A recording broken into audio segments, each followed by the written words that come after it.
Fui obligada a invitarte, pero no pienses que tu presencia hace diferencia. Cecilia me dijo esto mirándome directamente a los ojos, sin parpadear, como si fuera lo más natural del mundo. Sus palabras cayeron sobre la mesa como piedras en un estanque, creando ondas que se extendieron por todo el comedor. Damián, mi yerno, sonrió. Una sonrisa que conocía bien, la misma que ponía cuando creía que había ganado algo. El tenedor se me quedó en la mano, a medio camino hacia la boca, y por un momento no supe qué hacer con él. 65 años. 65 años en este mundo, y mi propia hija me decía que mi presencia no hacía diferencia. En el apartamento que yo pagué, sentado en la mesa que yo compré, comiendo la comida que mi dinero había puesto ahí. El silencio se extendió como una mancha de aceite, espeso y pesado, mientras los dos me observaban esperando mi reacción.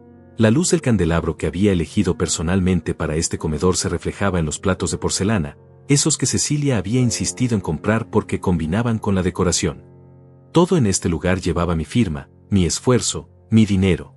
Desde el piso de mármol hasta las cortinas de seda, desde los cuadros en las paredes hasta la vajilla sobre la mesa. Y aquí estaba yo, siendo tratado como un invitado indeseado en un lugar que mi trabajo había creado. No dije nada. Simplemente terminé de masticar lo que tenía en la boca, limpié mis labios con la servilleta, y seguí comiendo. Bocado tras bocado, en silencio, mientras ellos intercambiaban miradas. Podía sentir sus ojos sobre mí, esperando que explotara, que gritara, que me levantara de la mesa como un viejo loco. Pero no les di el gusto. El pollo estaba perfectamente cocinado, tierno y jugoso, preparado por la empleada doméstica que yo también pagaba. Cada bocado me recordaba los domingos en casa cuando Elena estaba viva, cuando la familia se reunía alrededor de nuestra mesa, cuando las conversaciones fluían con amor y respeto. Qué diferente era todo ahora. Qué frío se había vuelto este mundo sin ella. Cecilia carraspeó, incómoda. Papá, no vas a decir nada. Levanté la vista hacia ella, masticando despacio. Mi hija. La niña que una vez corrió hacia mí con los brazos abiertos cada vez que llegaba del trabajo. La misma que lloraba cuando me iba de viaje y me hacía prometerle que regresaría pronto. La que me dibujaba cartas con corazones y me decía que era el mejor papá del mundo. ¿Cuándo se había convertido en esta mujer que me miraba con frialdad? ¿Qué quieres que diga? Bueno, yo solo estaba siendo honesta contigo. Mamá siempre decía que la honestidad era importante en la familia. Ahí estaba, usando a su madre muerta para justificar su crueldad. Elena había sido todo lo opuesto a lo que Cecilia era ahora. Elena había sido bondad pura, generosidad sin límites, amor incondicional. Si estuviera viva, se habría avergonzado de lo que nuestra hija se había convertido. Elena nunca habría permitido que me hablaran así, nunca habría tolerado esta frialdad, esta falta de respeto. Damián se sirvió más vino, un Rioja que yo había traído de mi última visita a España. Sus movimientos eran deliberados, calculados, como si estuviera disfrutando cada segundo de mi humillación. Este hombre que había llegado a nuestras vidas hace 5 años, que había conquistado a mi hija con promesas y sonrisas, que poco a poco había ido envenenando su corazón contra mí. Recordé la primera vez que lo conocí. Cecilia lo había traído a casa un domingo, radiante de felicidad, presentándolo como el hombre de sus sueños. Yo había querido confiar en él, darle el beneficio de la duda. Después de todo, si mi hija lo amaba, debía tener algo bueno. Pero desde el primer día, algo en sus ojos me había puesto nervioso. Una frialdad, una calculación que se escondía detrás de sus sonrisas perfectas. Terminé mi plato en completo silencio. Cada bocado fue una decisión consciente, cada movimiento del tenedor un acto de dignidad. No iba a darles el espectáculo que esperaban. No iba a rogarles cariño ni explicaciones. Ya había rogado demasiado en mi vida. El reloj de pared marcaba las 9:30. En casa, Elena y yo solíamos ver las noticias a esta hora, comentando los eventos del día, planeando el fin de semana. Qué diferentes eran las cosas ahora. Qué vacío se había vuelto todo sin su risa, sin su voz, sin su presencia que llenaba cada rincón de nuestro hogar. Me levanté de la mesa, tomé mi chaqueta del respaldo de la silla, y me dirigí hacia la puerta. Mis pasos resonaron en el piso de mármol, cada uno un eco de mi determinación. Cecilia me siguió con la mirada, con esa expresión de sorpresa que ponía cuando las cosas no salían como ella esperaba. ¿Ya te vas?, preguntó, pero en su voz no había preocupación, solo curiosidad. Sí, me voy. Mi voz sonó más tranquila de lo que me sentía por dentro. Gracias por la cena. Abrí la puerta y salí al pasillo. El aire acondicionado del edificio me golpeó la cara, un contraste frío después del ambiente cálido del apartamento. Mientras esperaba el ascensor, pude escuchar sus voces del otro lado de la puerta, hablando en voz baja, probablemente analizando mi reacción. ¿Estarían decepcionados de que no había explotado? ¿Estarían planeando su próximo movimiento? El ascensor llegó y me subí, viendo cómo los números descendían lentamente. Piso 12, 11, 10. Cada piso era una reflexión, cada número un paso más lejos de la humillación que acababa de vivir. En el espejo del ascensor vi mi reflejo, un hombre de 65 años, con el cabello gris pero aún abundante, con los ojos que Elena solía decir que brillaban con determinación. Pero ahora, en este momento, solo veía cansancio. Cuando llegué a mi coche, me quedé sentado en el asiento del conductor durante varios minutos, con las manos sobre el volante, respirando profundamente. La ciudad se extendía ante mí, llena de luces y vida, pero yo me sentía completamente solo. No era la primera vez que Cecilia me trataba mal, pero esta vez había sido diferente. Esta vez había sido deliberado, calculado, cruel. Las calles estaban relativamente vacías para un martes por la noche. Conduje despacio, sin prisa, observando las casas iluminadas, imaginando las familias que cenaban juntas, que se reían juntas, que se amaban sin condiciones. Una vez yo había tenido eso. Una vez mi hogar había sido un refugio de amor y comprensión. Encendí el motor y conduje hacia mi casa, esa casa grande y vacía que había compartido con Elena durante 30 años. Cada habitación estaba llena de recuerdos, pero también de silencio. Un silencio que se había vuelto ensordecedor desde que Elena murió hace 3 años. El cáncer se la había llevado lentamente, pero incluso en sus últimos días, había sido más amorosa y considerada que mi propia hija. Al llegar a casa, encendí solo las luces necesarias. La casa parecía demasiado grande para un solo hombre, pero no podía imaginarme viviendo en otro lugar. Aquí habían estado nuestros mejores momentos, nuestras conversaciones más profundas, nuestros sueños compartidos. Aquí Elena me había enseñado lo que significaba ser verdaderamente amado. Esa noche, sentado en mi sillón favorito, con un whisky en la mano, tomé una decisión que cambiaría todo. Ya no iba a ser el padre que ruega por migajas de cariño. Ya no iba a ser el hombre que financia la vida de quienes lo desprecian. Ya no iba a ser víctima de la manipulación de mi propia sangre. El whisky quemaba suavemente mientras bajaba por mi garganta, pero no tanto como las palabras de Cecilia quemaban en mi memoria. Fui obligada a invitarte. Obligada. Como si yo fuera una carga, un deber desagradable que cumplir. Como si los años de sacrificio, de amor incondicional, de apoyo financiero y emocional no significaran nada. Al día siguiente, por primera vez en años, desperté con un propósito claro. Tenía trabajo que hacer. No había sido siempre así. Cuando Cecilia era niña, solía esperarme en la puerta cada vez que llegaba del trabajo. Corría hacia mí con esa sonrisa que iluminaba toda la casa, gritando papá, como si fuera lo más importante del mundo. Elena me recibía con un beso, y los tres nos sentábamos a cenar hablando de nuestros días, de nuestros sueños, de nuestros planes para el futuro. Pero todo cambió cuando Damián entró en nuestras vidas. Al principio, parecía un buen hombre. Educado, trabajador, aparentemente enamorado de mi hija. Recordaba claramente la primera vez que había venido a casa. Había traído flores para Elena y una botella de vino para mí. Hablaba con respeto, miraba a los ojos, parecía genuinamente interesado en conocernos. Pero había algo en su mirada que me inquietaba, algo que no podía definir pero que me ponía en alerta. Elena había estado encantada con él. Dale una oportunidad, Héctor, me había dicho esa noche mientras nos preparábamos para dormir. Cecilia está feliz. No es eso lo que importa. Y yo realmente había tratado de aceptarlo, de confiar en él, de darle la bienvenida a nuestra familia. Pero poco a poco, mes tras mes, había comenzado a notar los cambios.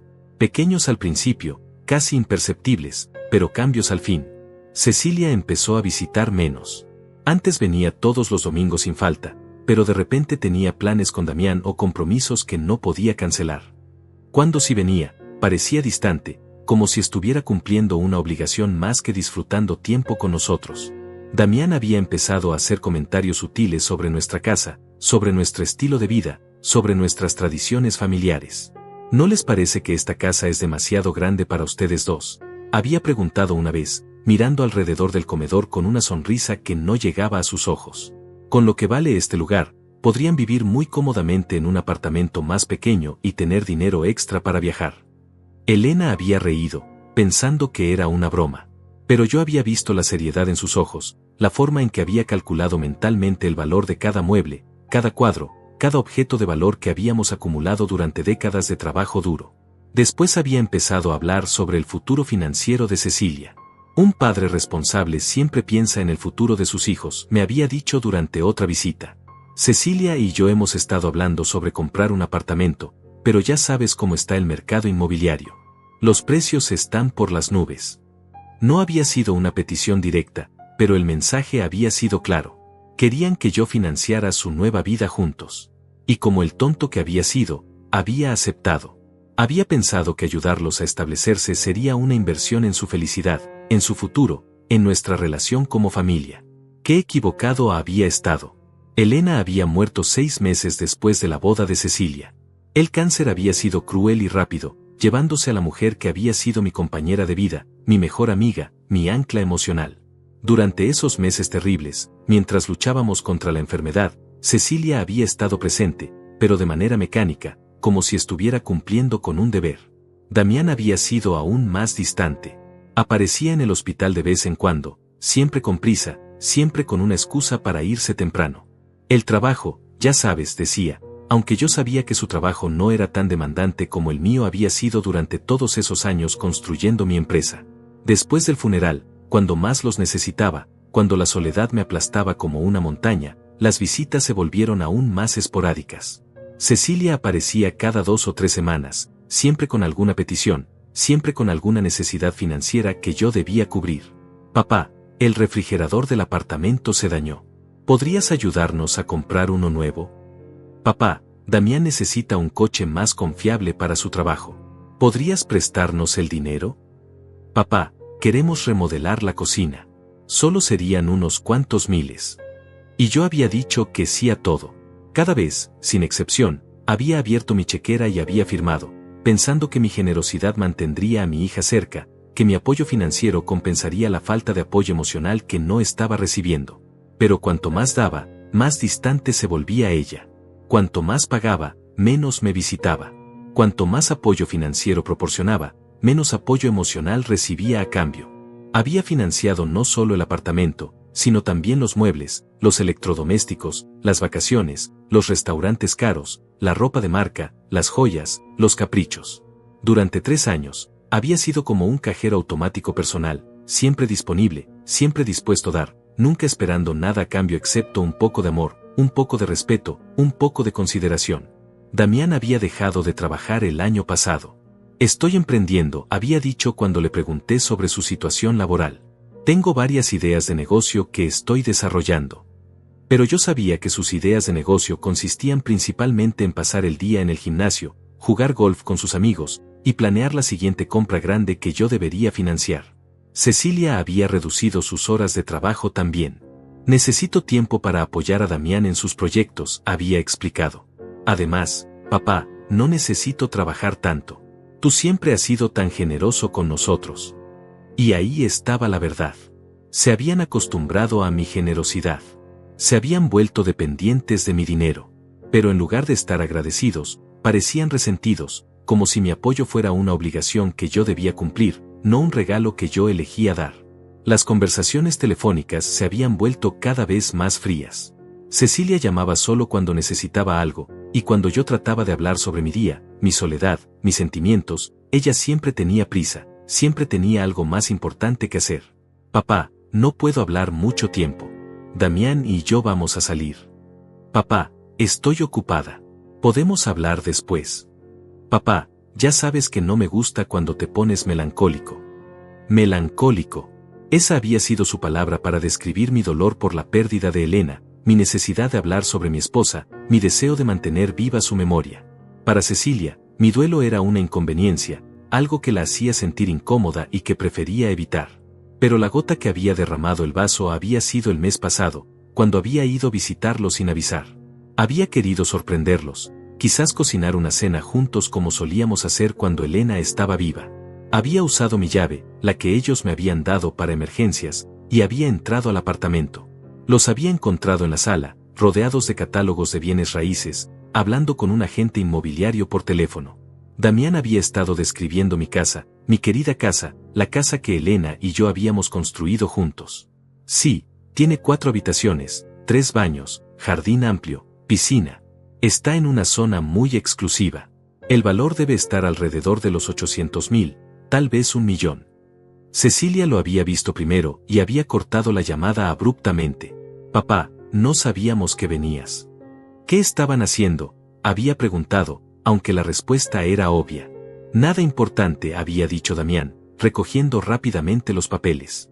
Solo estábamos viendo opciones para el futuro. Pero yo había visto suficiente. En esos papeles, en esas conversaciones, en esas miradas cómplices, había visto mi futuro según ellos lo imaginaban. Yo moriría, ellos heredarían la casa, la venderían, y vivirían cómodamente con el dinero que mi trabajo había generado. Esa noche, después de la cena fría e incómoda de la que me había escapado temprano, había llegado a casa y había mirado cada rincón con ojos nuevos. Esta no era solo mi casa. Era mi santuario, mi refugio, el lugar donde Elena y yo habíamos amado, reído, soñado, construido una vida juntos. Y ellos ya la estaban vendiendo en su imaginación. Ahora, después de lo que había pasado durante la cena, después de esas palabras que seguían resonando en mi cabeza como campanas de alarma, finalmente entendía la verdad. No era su padre. Era su cajero automático. No era parte de la familia. Era un obstáculo entre ellos y la herencia que creían merecer. Pero se habían equivocado conmigo. Gravemente equivocado. La mañana siguiente desperté con una claridad mental que no había tenido en años. Me preparé el café como Elena me había enseñado, lento y cuidadoso, y me senté en la cocina donde habíamos compartido miles de desayunos juntos. El sol entraba por la ventana, iluminando la mesa donde ella solía leer el periódico mientras yo revisaba mis correos de trabajo. Pero esta mañana no había nostalgia. Esta mañana había determinación. Tomé mi teléfono y marqué el número de Carlos, mi abogado y amigo desde hace más de 20 años. Necesitaba entender exactamente cuál era mi situación legal, qué compromisos había adquirido, qué obligaciones tenía realmente con Cecilia y Damián. Héctor, qué sorpresa. ¿Cómo estás? Carlos sonaba genuinamente contento de escucharme. Necesito verte hoy, Carlos. Es importante. Por supuesto. Va todo bien. Eso es exactamente lo que necesito averiguar. 2 horas después estaba sentado en la oficina de Carlos, con todos mis documentos financieros extendidos sobre su escritorio.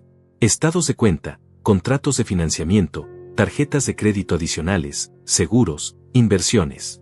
Todo el entramado financiero que había construido alrededor de mi hija y su esposo. Esto es impresionante, Héctor, dijo Carlos, revisando los papeles con expresión seria. Has estado financiando prácticamente toda su vida. Dime algo que no sepa. El apartamento está a tu nombre como garante principal. Las tarjetas de crédito adicionales están bajo tu responsabilidad total. El seguro del coche de él, también lo pagas tú. Incluso tienen una cuenta de gastos mensuales que tú alimentas automáticamente. Carlos levantó la vista hacia mí. Héctor, ¿te das cuenta de que legalmente podrías cancelar todo esto mañana mismo si quisieras? Todo. Todo. No hay contratos que te obliguen a mantener este apoyo. Son acuerdos familiares, no obligaciones legales. Podrías cortar todo el financiamiento y ellos no tendrían recurso legal alguno. Sentí algo parecido al alivio mezclado con rabia. Durante años había sentido que estaba atrapado, que tenía que seguir dando porque era mi deber como padre. Pero la verdad era que había estado alimentando voluntariamente a 2 sanguijuelas que me veían como su fuente personal de ingresos. ¿Y la casa?, pregunté. Tu casa está completamente a tu nombre. Elena te la dejó todo a ti en el testamento. Cecilia no tiene ningún derecho legal sobre ella mientras tú estés vivo. Y después de tu muerte, solo heredará lo que tú decidas dejarle. ¿Puedo cambiar mi testamento? Por supuesto, cuando quieras. Esa tarde, después de salir de la oficina de Carlos, conduje por la ciudad sin rumbo fijo. Necesitaba procesar toda la información, entender completamente mi situación. Por primera vez en 3 años, desde la muerte de Elena, sentía que tenía control sobre mi vida. Decidí pasar por el apartamento de Cecilia. Tenía una llave y técnicamente tenía derecho a estar ahí, considerando que estaba pagando por todo. Pero esta vez no iba a sorprenderlos. Esta vez iba a observar, a entender realmente cómo vivían con mi dinero. Estacioné en la calle y subí al edificio. El portero me saludó con familiaridad. Después de todo, había estado pagando las expensas durante años. Subí al piso 12 y caminé por el pasillo hacia el apartamento que había visto nacer desde los planos arquitectónicos. Antes de tocar el timbre, me detuve. Podía escuchar voces adentro. La puerta no estaba completamente cerrada, había quedado entreabierta, probablemente después de que alguien había salido a recoger el correo o las compras. Me acerqué un poco más, sin la intención de espiar, pero las voces eran claras. No sé por qué se quedó tan callado anoche, estaba diciendo Cecilia. Normalmente se pone todo dramático cuando le digo cosas así. Tal vez se está haciendo el ofendido para que le ruegues, respondió Damián. Es su estrategia típica. Se hace la víctima para que te sientas culpable y le pongas más atención. O tal vez finalmente entendió que no lo necesitamos emocionalmente, solo financieramente. Se rieron. Los dos se rieron como si hubieran hecho un chiste especialmente gracioso, como si mi dolor fuera entretenimiento para ellos. De todas formas, continuó Damián, no importa lo que sienta. No va a cortar el dinero. Es demasiado débil para eso, y además nos ama demasiado. O al menos ama la idea de ser necesario. Exacto. Puede hacer todos los dramas que quiera, pero al final del día va a seguir pagando las cuentas. No tiene nada más en la vida. Y cuando se muera, tendremos la casa también. Solo tenemos que aguantar sus berrinches hasta entonces. Cerré los ojos y respiré profundamente. Había escuchado suficiente. Más que suficiente. Me alejé de la puerta y caminé hacia el ascensor, sintiendo como si hubiera recibido un puñetazo en el estómago. En el coche, me quedé sentado durante varios minutos, procesando lo que había oído. No era solo que no me amaran. Era que me veían como un tonto, como alguien tan patético y desesperado que podían manipular a voluntad. Para ellos, yo no era una persona con sentimientos, sueños o dignidad. Era un recurso financiero que toleraban hasta que pudieran acceder a mi herencia. Esa noche, en casa, miré cada fotografía familiar que teníamos en la sala. Cecilia de bebé, Cecilia en su primer día de escuela, Cecilia en su graduación, Cecilia en su boda. En todas las fotos recientes, su sonrisa parecía forzada, mecánica. ¿Cuánto tiempo había estado fingiendo? ¿Cuántos años había estado actuando el papel de hija amorosa mientras planeaba mi irrelevancia? Tomé una decisión esa noche. No iba a ser más el viejo tonto que ellos creían que era. No iba a ser más el cajero automático emocional de dos parásitos que habían confundido mi amor con debilidad. Al día siguiente comenzaría a demostrarles exactamente quién era Héctor Fonseca. Y no iba a ser el hombre débil y manipulable que habían imaginado. 3 días después de escuchar esa conversación, decidí hacer algo que no había hecho en años. Visité a mi hermano Ezequiel. Vivía en el otro lado de la ciudad, en una casa modesta que había comprado con su pensión de maestro. Ezequiel y yo habíamos tenido diferencias en el pasado, especialmente sobre cómo estaba manejando mi relación con Cecilia, pero ahora necesitaba hablar con alguien de mi familia, alguien que me conociera desde antes de que el dinero complicara las cosas. Héctor me recibió con sorpresa en la puerta. ¿Qué te trae por aquí? Necesito hablar contigo, Ezequiel. Sobre Cecilia. Su expresión cambió inmediatamente. Pasa, hermano. Preparemos café.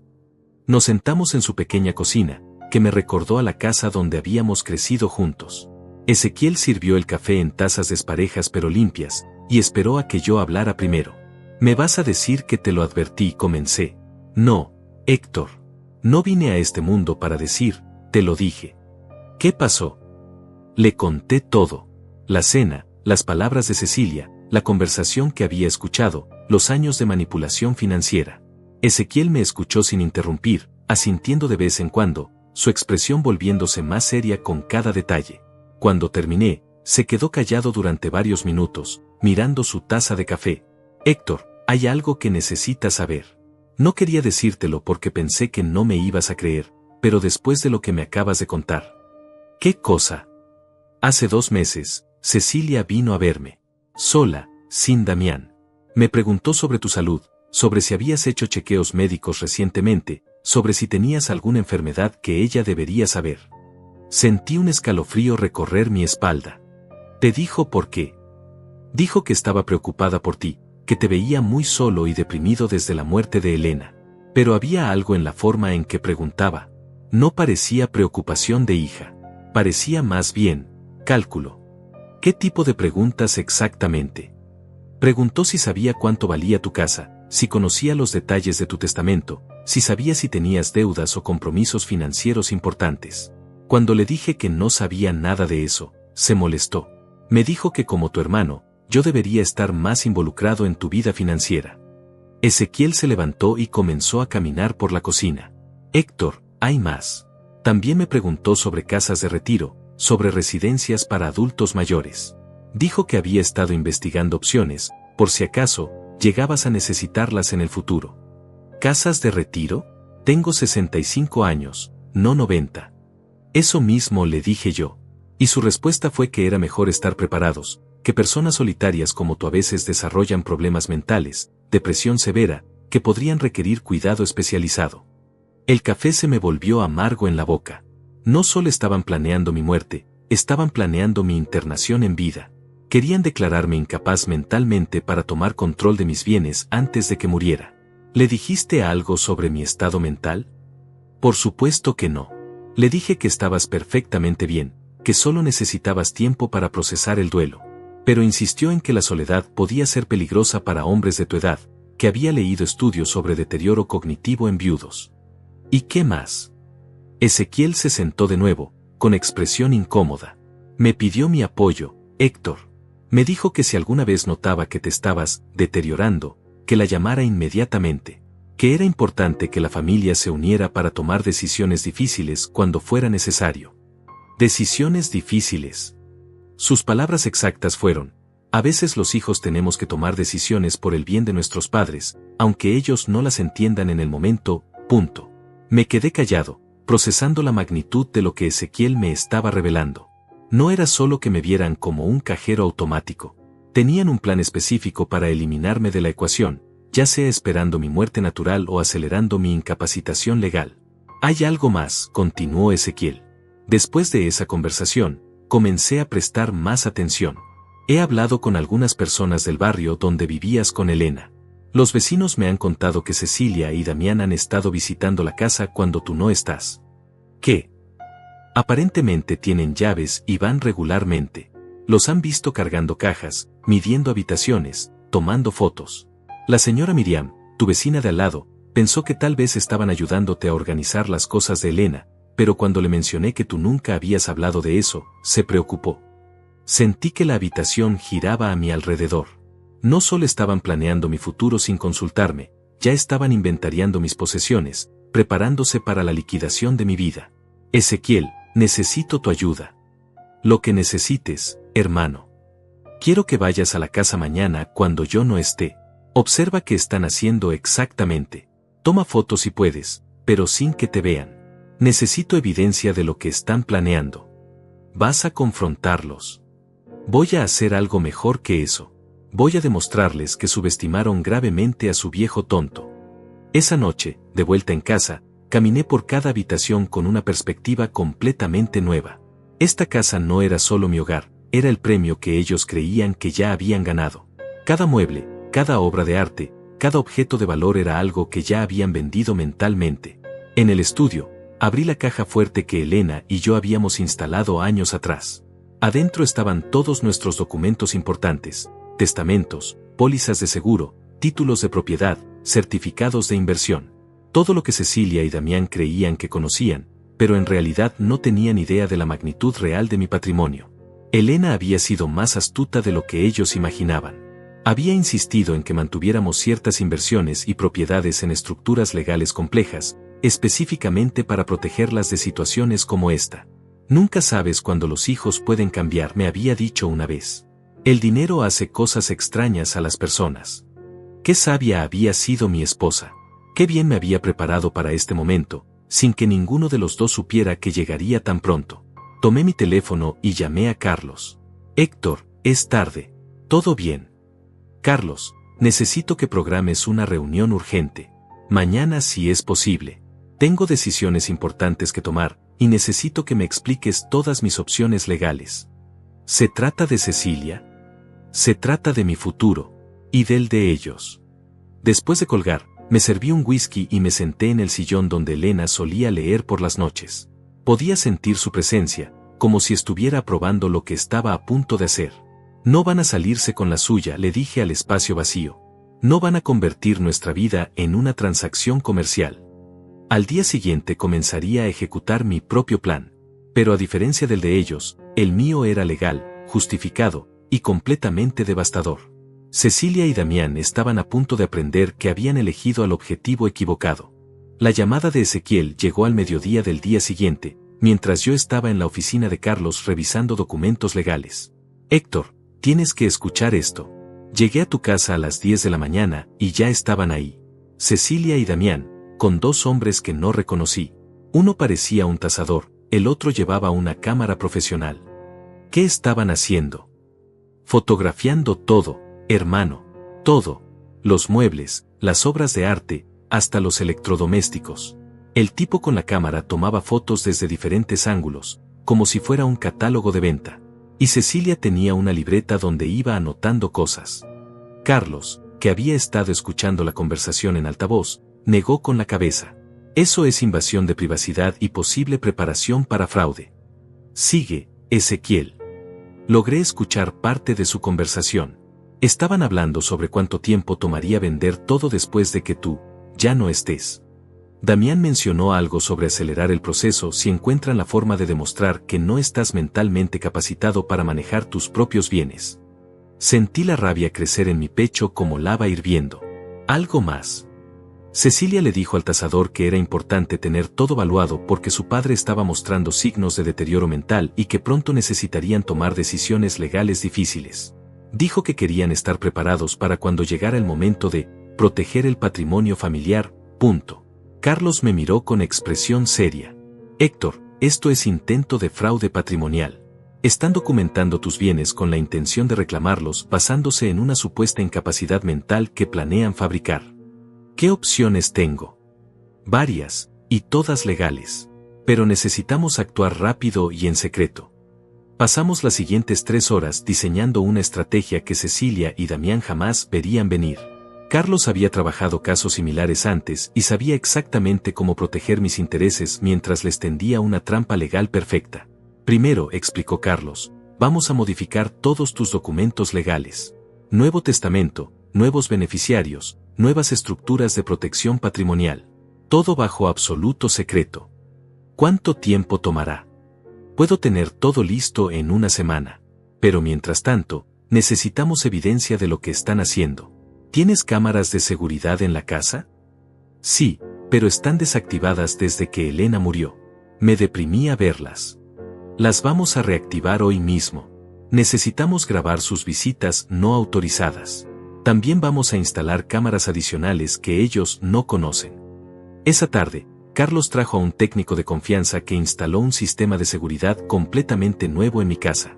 Cámaras ocultas en cada habitación, micrófonos discretos, todo conectado a un sistema de grabación digital que yo podía monitorear desde mi teléfono. Una cosa más, dijo Carlos antes de irse. Necesitamos un testigo imparcial de tu estado mental. Voy a programar una evaluación psicológica completa contigo.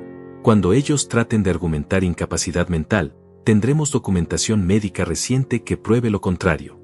3 días después, el sistema de cámaras había capturado exactamente lo que esperábamos. Cecilia y Damián habían regresado, esta vez con un abogado. Los vi en la grabación, sentados en mi sala, discutiendo estrategias para tomar control de mis bienes. El problema es que está demasiado lúcido aún, decía el abogado.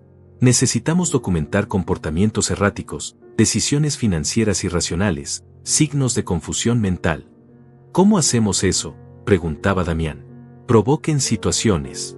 Hagan que tome decisiones bajo presión, que se confunda, que reaccione emocionalmente. Graben esas reacciones. Necesitamos construir un caso sólido. Cecilia se había reído. No será difícil. Siempre ha sido dramático. Solo tenemos que presionarlo en los puntos correctos. Perfecto, había dicho el abogado. Y mientras tanto, continúen documentando todos sus bienes. Cuando tengamos la declaración de incapacidad, necesitaremos actuar rápido para proteger el patrimonio. Carlos y yo vimos la grabación juntos en su oficina. Cuando terminó, Él se recostó en su silla con una sonrisa que no había visto en años. Héctor, acabas de ganar el caso antes de que ellos sepan que hay un caso. Esto es conspiración para cometer fraude, conspiración para declararte incompetente falsamente, e invasión de propiedad privada. Con estas grabaciones, no solo puedes proteger tu patrimonio, puedes hacer que enfrenten consecuencias legales. ¿Qué recomiendas? Sigamos su juego por ahora. Deja que sigan creyendo que su plan está funcionando. Mientras tanto, terminaremos de reestructurar tu patrimonio de forma que no puedan tocarlo nunca, sin importar lo que pase. Esa semana fue la más productiva que había tenido en años. Cada día traía una nueva capa de protección legal, una nueva estrategia para asegurar que mi dignidad y mi patrimonio estuvieran completamente protegidos. Carlos había creado una estructura legal tan sólida que incluso si ellos lograran algún tipo de declaración de incapacidad temporal, no podrían acceder a ninguno de mis bienes importantes. La casa había sido transferida a un fideicomiso irrevocable. Las inversiones principales habían sido movidas a estructuras protegidas. Incluso mi cuenta corriente personal tenía salvaguardas que ellos desconocían. Pero lo más importante era el Nuevo Testamento. Cecilia seguía siendo beneficiaria, pero ahora con condiciones muy específicas que tendría que cumplir para acceder a cualquier herencia. Y si se demostraba que había participado en cualquier intento de fraude o manipulación, perdería automáticamente todos los derechos. Es hermoso, me había dicho Carlos cuando firmamos los últimos documentos. Si se comporta como una hija amorosa y respetuosa de aquí en adelante, recibirá una herencia generosa. Si continúa con sus planes, se quedará sin nada. ¿Y los gastos que estoy cubriendo actualmente? Esa es tu carta más poderosa, Héctor. Puedes cortarlos cuando quieras, como quieras. No tiene ningún derecho legal a tu apoyo financiero. El viernes por la noche, después de una semana de preparación silenciosa, me senté en mi estudio con una copa de vino y miré las grabaciones más recientes de las cámaras. Cecilia y Damián habían visitado mi casa 2 veces más esa semana, cada vez más confiados, cada vez documentando más descaradamente mis posesiones. En la grabación más reciente, Damián había dicho algo que me había llenado de una calma fría y determinada. Una vez que tengamos control de todo esto, vamos a vender la casa inmediatamente. No quiero que queden rastros sentimentales de su vida anterior. ¿Y qué hacemos con sus cosas personales?, había preguntado Cecilia. Las mínimas necesarias para el asilo donde lo vamos a poner. El resto lo donamos o lo vendemos. Esa había sido la última gota. No solo querían mi dinero y mi casa. Querían borrar mi existencia, eliminar toda huella de la vida que Elena y yo habíamos construido juntos. Pero ellos no sabían que cada palabra había sido grabada.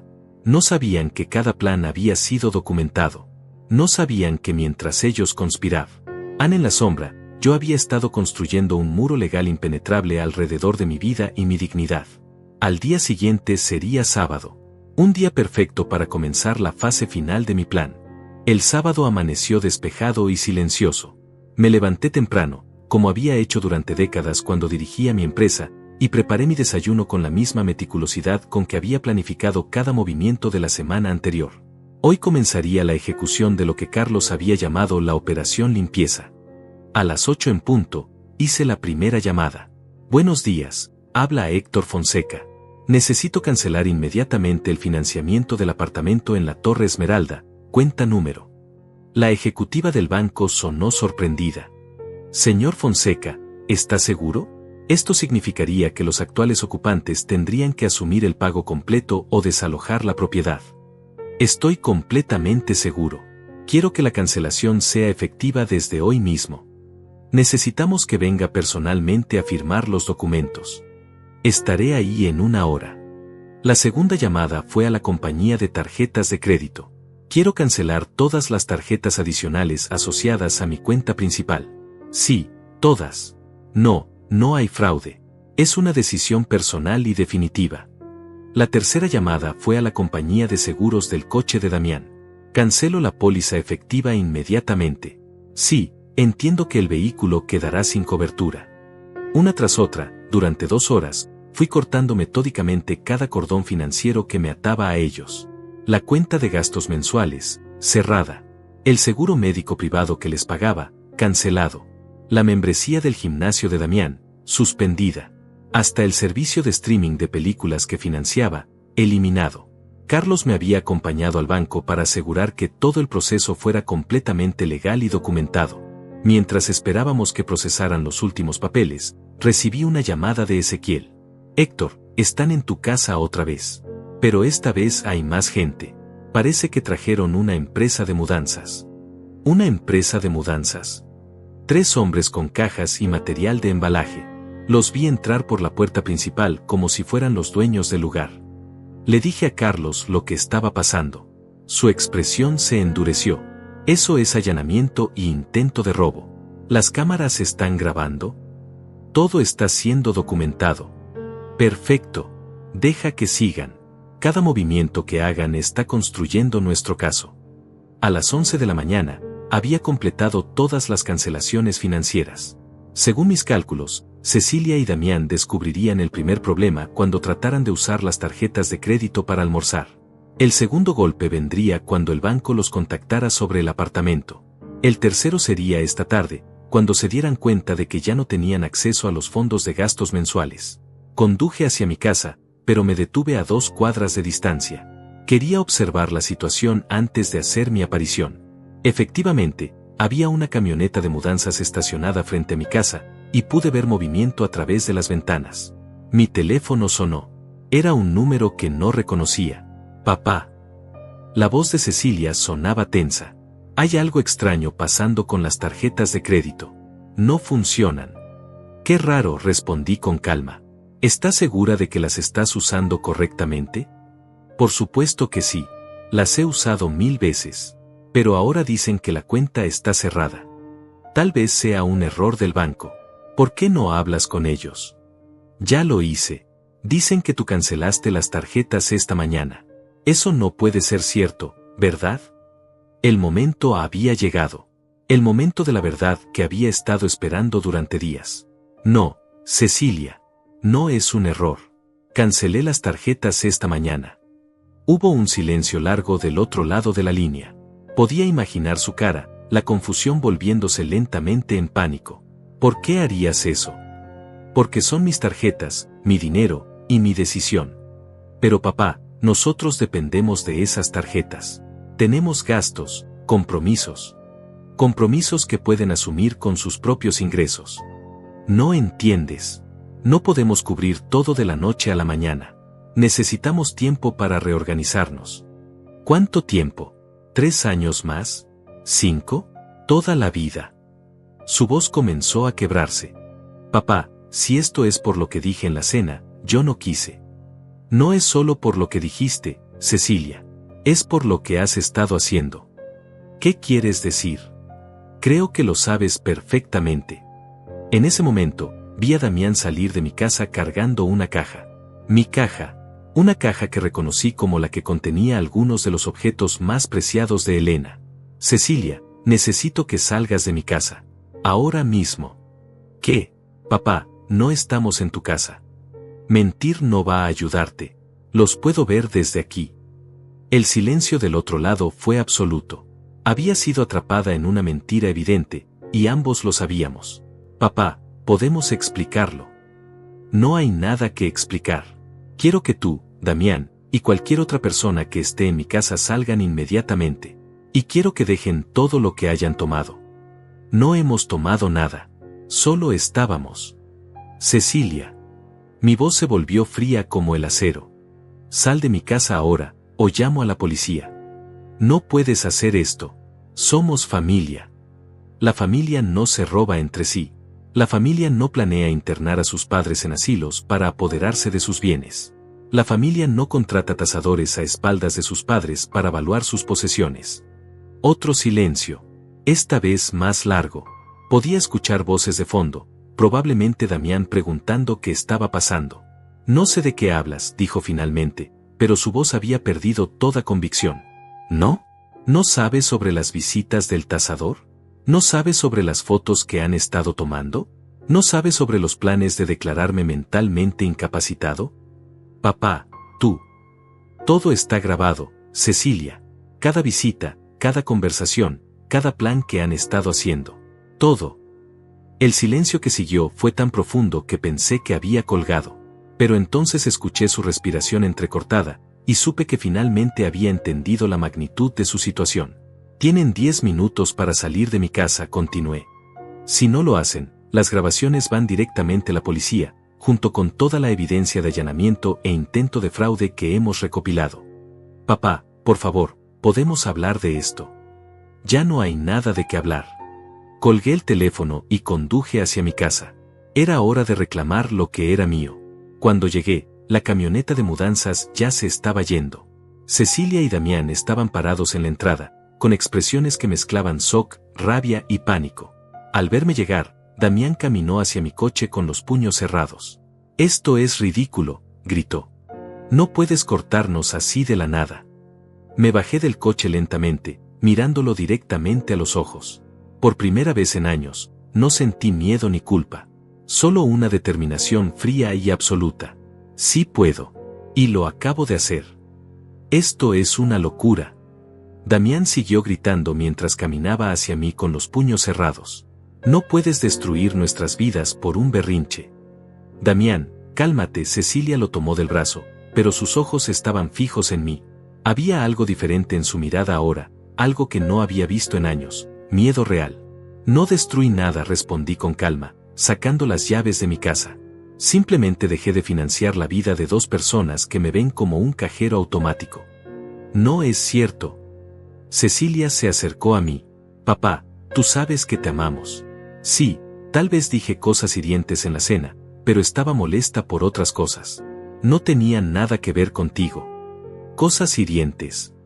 Me detuve antes de llegar a la puerta.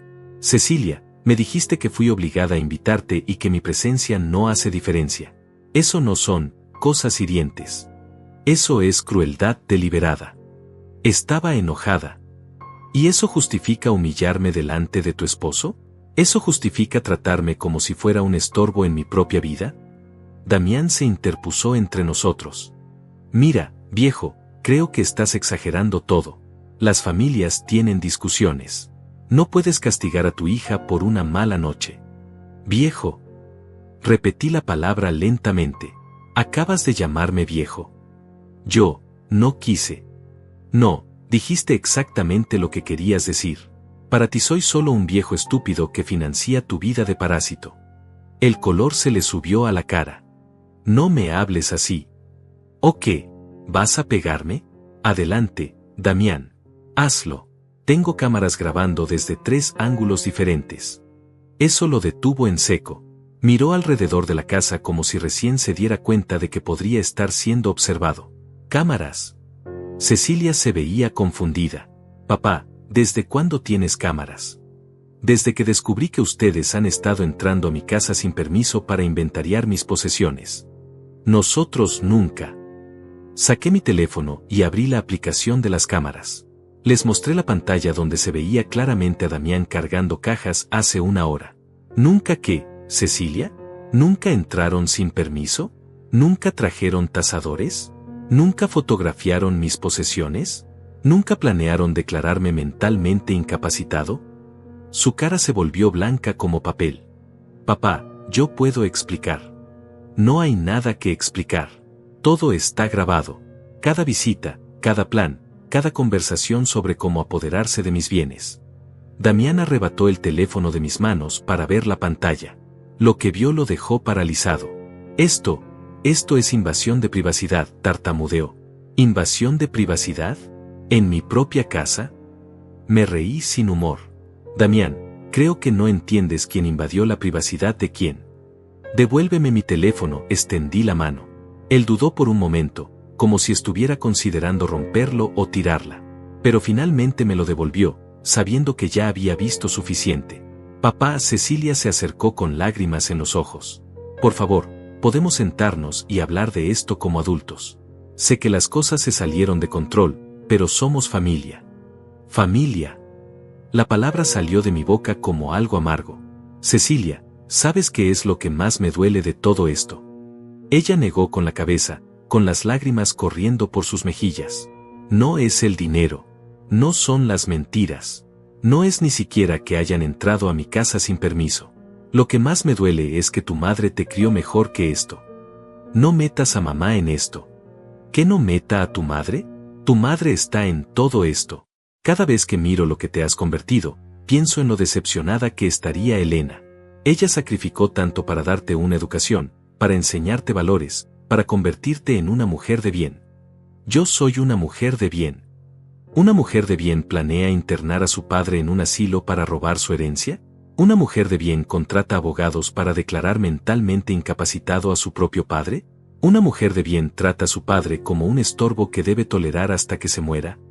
Cecilia se quedó callada, con la boca abierta. Sabía que no podía negar nada de lo que estaba diciendo. Sí, Cecilia. Tengo grabadas sus conversaciones con el abogado. Sé exactamente lo que estaban planeando. Damián y ella intercambiaron miradas de pánico.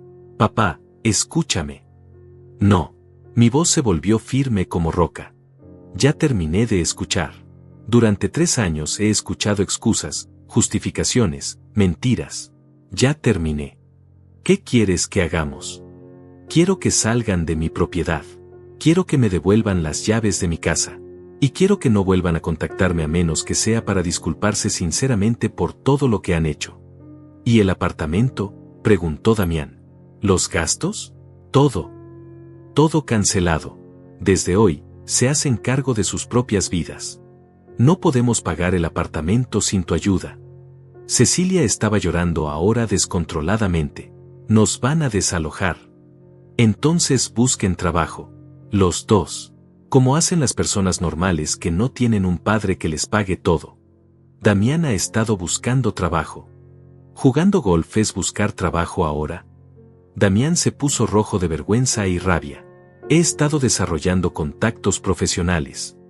En el gimnasio que yo pago, jugando golf con palos que yo compré, usando ropa que mis tarjetas de crédito financiaron. Esto es injusto. Cecilia se acercó a mi suplicante. Papá, por favor, dame una oportunidad de arreglar las cosas. Cecilia, has tenido 3 años para arreglar las cosas. Has tenido miles de oportunidades para tratarme con respeto, para valorar lo que hacía por ustedes, para ser la hija que tu madre te enseñó a ser. Puedo cambiar. Tal vez sí puedas. Pero tendrás que demostrármelo desde la independencia, no desde la dependencia financiera. No entiendes. Sin tu ayuda lo vamos a perder todo. Me detuve y la miré directamente a los ojos. Cecilia, ¿te das cuenta de lo que acabas de decir? Ella me miró confundida. Acabas de admitir que lo único que te importa de mí es mi dinero. No dijiste, sin tu amor, no dijiste, sin tu apoyo emocional, no dijiste, sin tu presencia en nuestras vidas. Dijiste, sin tu ayuda, refiriéndote específicamente al dinero. Su cara mostró que finalmente había entendido lo que acababa de revelar. Eso no es lo que quise decir. Es exactamente lo que quisiste decir. Y es exactamente lo que siempre has querido decir. Saqué las llaves de mi casa y abrí la puerta. Tienen hasta el final del día para devolverme las llaves que tienen. Si no lo hacen, cambio las cerraduras y presento cargos por allanamiento. Papá. Y Cecilia, me detuve en el umbral. La próxima vez que quieras hablar conmigo, asegúrate de que sea porque realmente quieres a tu padre en tu vida, no porque necesitas algo de él. Entré a mi casa y cerré la puerta con llave. A través de la ventana los vi quedar separados en el jardín durante varios minutos, hablando en voz baja, probablemente tratando de entender cómo habían perdido el control tan completamente. Finalmente se fueron. Por primera vez en años, mi casa estaba en silencio, pero era un silencio de paz, no de soledad. Ya no era más un rehén. Ya no era más víctima. Era el dueño de mi destino. Los primeros días después del confronto fueron extraños. La casa se sentía diferente, como si hubiera sido liberada de una presencia tóxica que llevaba años contaminando el ambiente. Me desperté el lunes por la mañana sin esa sensación de ansiedad en el estómago que había tenido durante meses, preguntándome qué nueva manipulación o humillación me esperaría ese día. Carlos me llamó a primera hora. Héctor, necesito contarte algo. Cecilia vino a mi oficina ayer por la tarde. ¿Qué quería? Quería saber si había alguna forma legal de revertir las cancelaciones de financiamiento. Le expliqué que no tenía ningún derecho legal a tu apoyo financiero, y que todas las acciones que tomaste fueron completamente legales. ¿Cómo reaccionó? Al principio con rabia, después con desesperación. Me ofreció pagarme para que te convenciera de reconsiderar tu decisión.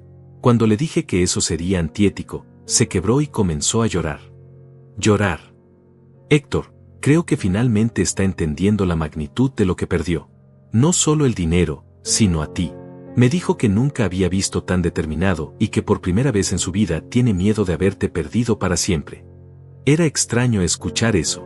Durante años había rogado por una señal de que realmente le importaba, y ahora que finalmente la tenía, ya no sentía la necesidad desesperada de su amor que había dominado mi vida durante tanto tiempo.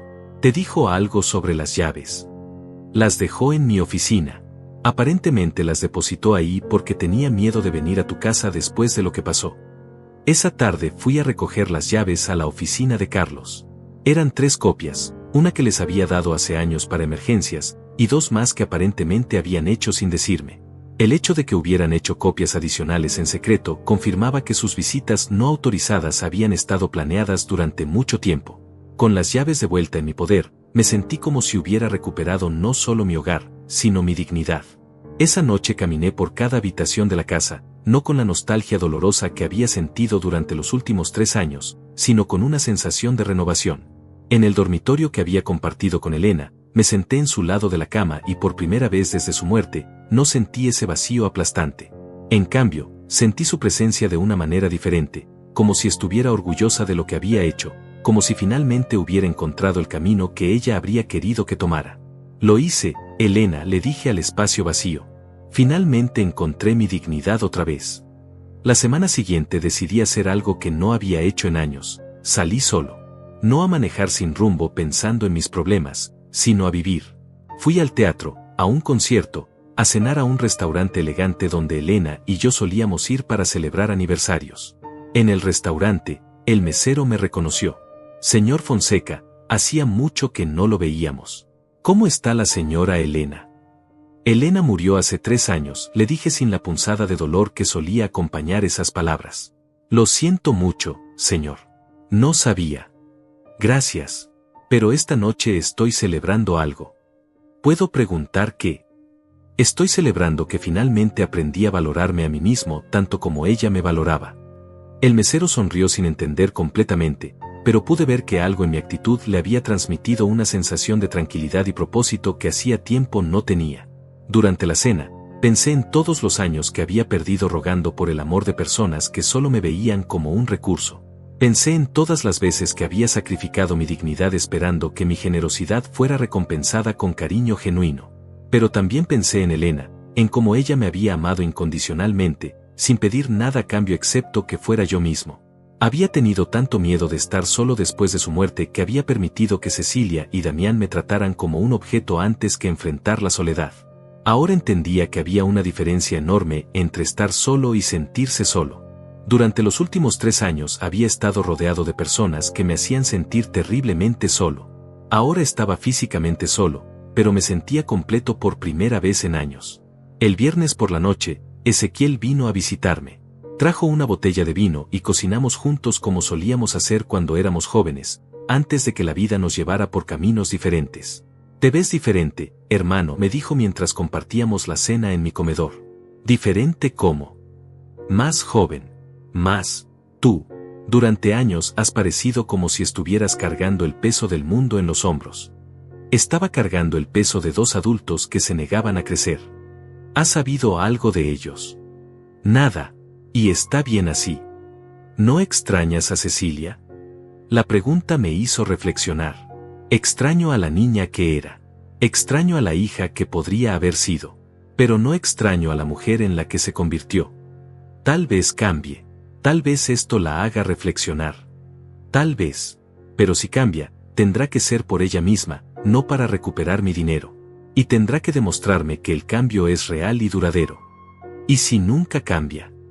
Entonces seguiré viviendo mi vida con dignidad, rodeado de personas que me valoran por quien soy, no por lo que puedo darles.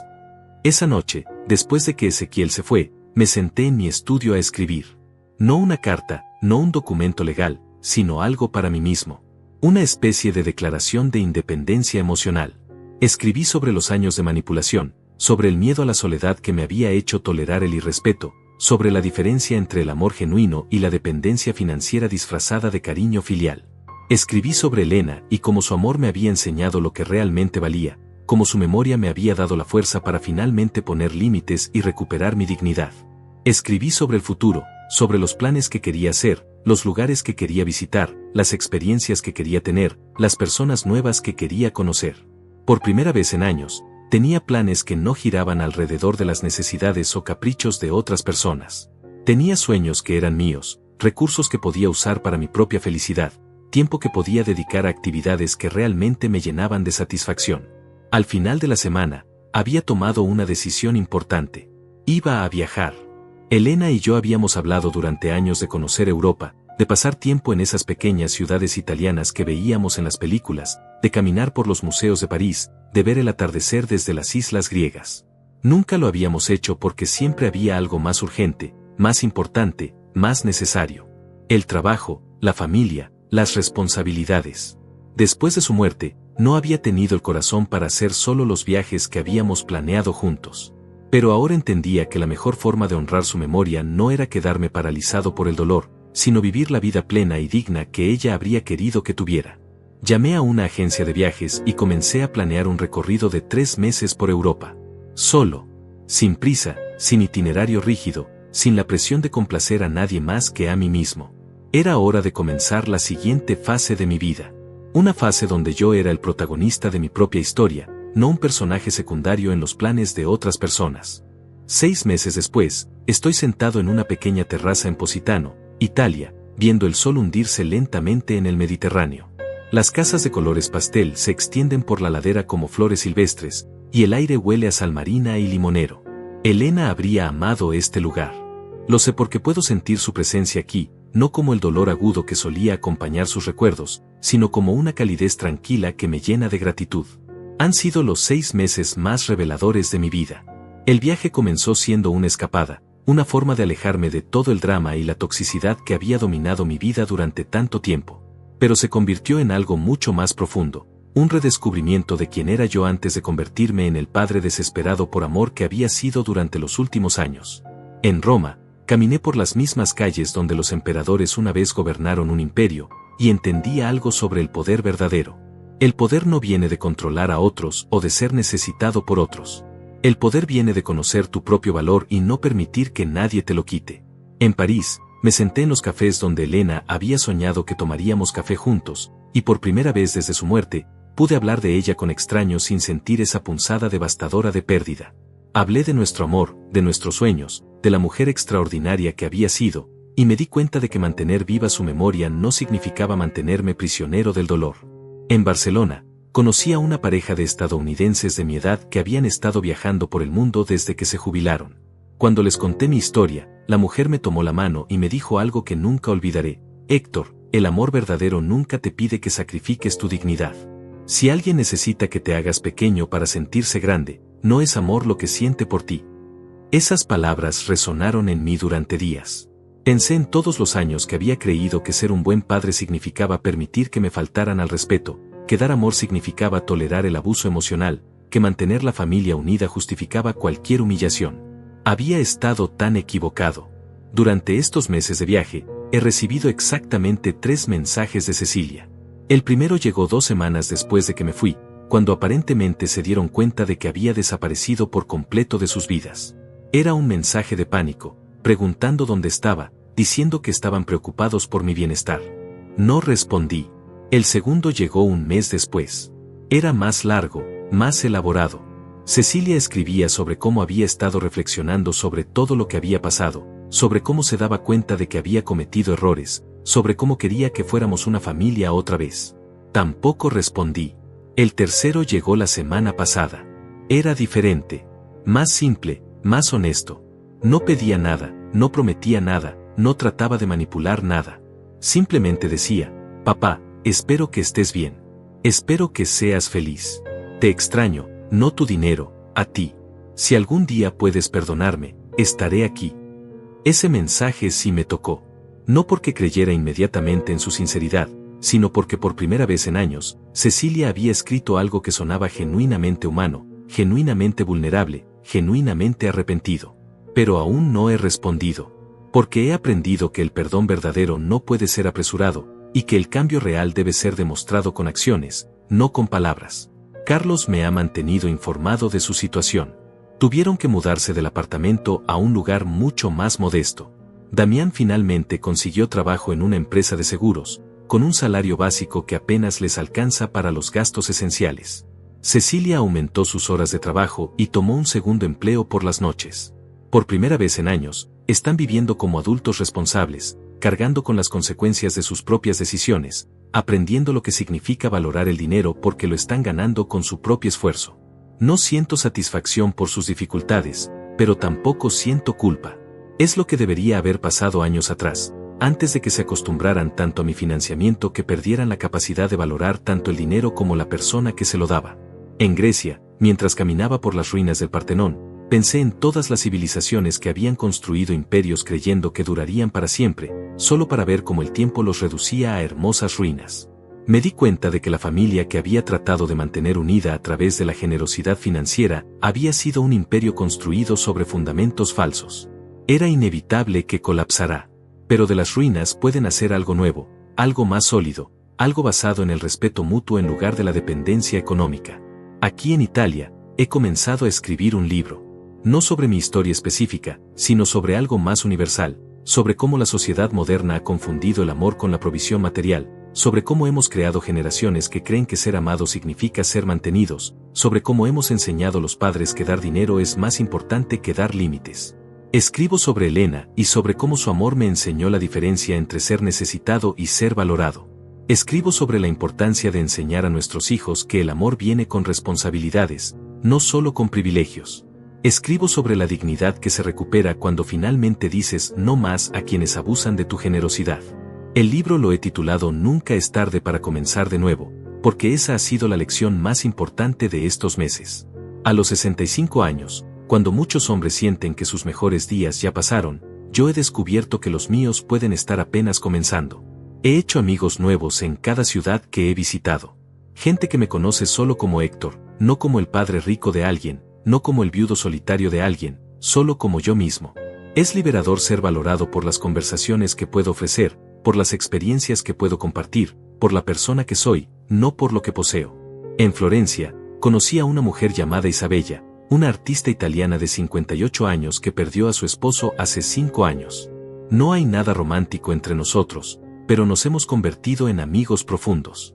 Ella me ha enseñado a ver el arte con ojos nuevos, y yo le he enseñado sobre la vida empresarial y los viajes. Héctor me dijo una tarde mientras paseábamos por el Ponte Vecchio, tu problema no fue amar demasiado a tu hija. Tu problema fue confundir el amor con la complacencia. Tenía razón. El amor verdadero a veces requiere decir no. El amor verdadero a veces requiere permitir que las personas enfrenten las consecuencias de sus decisiones. El amor verdadero siempre requiere respeto mutuo. Mañana regreso a casa después de 3 meses en Europa. Pero no regreso como el mismo hombre que se fue. Regreso con una claridad sobre quién soy y que merezco que no había tenido en años. Cuando Cecilia esté lista para tener una relación basada en el amor mutuo y el respeto, estaré aquí. Pero nunca más estaré disponible para una relación basada en la manipulación financiera o la culpa emocional. He aprendido que nunca es tarde para recuperar tu dignidad. Nunca es tarde para poner límites saludables. Nunca es tarde para exigir el respeto que mereces. Y más importante aún, nunca es tarde para comenzar de nuevo. El sol se ha puesto completamente sobre el Mediterráneo ahora, y las luces de Positano comienzan a titilar como estrellas terrestres. Mañana será un nuevo día, en un nuevo capítulo de mi vida. Un capítulo donde yo escribo la historia, donde yo decido quién merece estar en mi vida y bajo qué términos. Elena estaría orgullosa. Finalmente he encontrado el camino de vuelta a mí mismo. Y cuando el sol se puso sobre la bahía, me di cuenta, nunca es tarde para comenzar de nuevo.